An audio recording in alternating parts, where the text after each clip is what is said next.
स्वराज्य न्यूज मराठी, माझा हक्क माझं राज्य.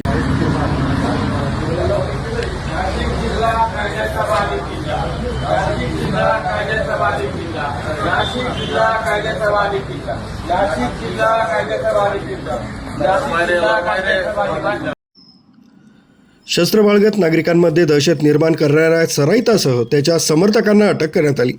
अंबड पोलीस ठाण्याच्या गुन्हे शोध पथकानं 1 तासात संशयितांचा शोध घेत ही कारवाई केली आहे. सराईत वेदांत सोनवणे याच्याकडून गावठी पिस्तूल जप्त करण्यात आलाय. संशयितांना कायद्याच्या बालेकिल्ल्यात हजर करण्यात आला असता नाशिक जिल्हा कायद्याचा बालेकिल्ला अशा घोषणा देत केलेल्या चुकीची माफी मागितली.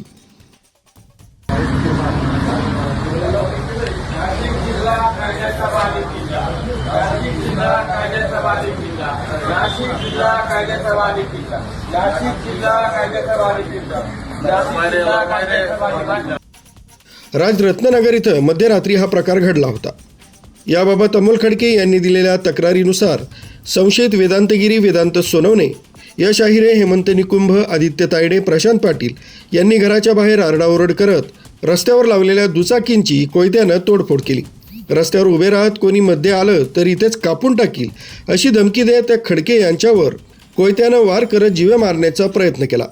तर इतर संशयितांनी कोयते, रॉड, बॅट घेऊन रस्त्यानं जाणाऱ्या येणाऱ्या नागरिकांना धमकी देत परिसरातील नागरिकांच्या घरांच्या दरवाजावर कोयते, रॉड मारत दहशत निर्माण केली.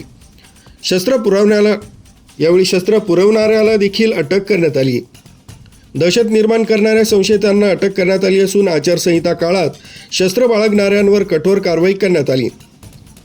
गुन्हेगारी मोडीत काढण्याकरता गस्त वाढवण्यात आली असल्याचं वरिष्ठ निरीक्षक जगवेंद्र सिंग राजपूत यांनी सांगितलंय. पोलिसांनी तात्काळ केलेल्या या कारवाईनं परिसरामध्ये समाधान व्यक्त केलं जात आहे. स्वाती शेलार, स्वराज्य न्यूज मराठी, नाशिक.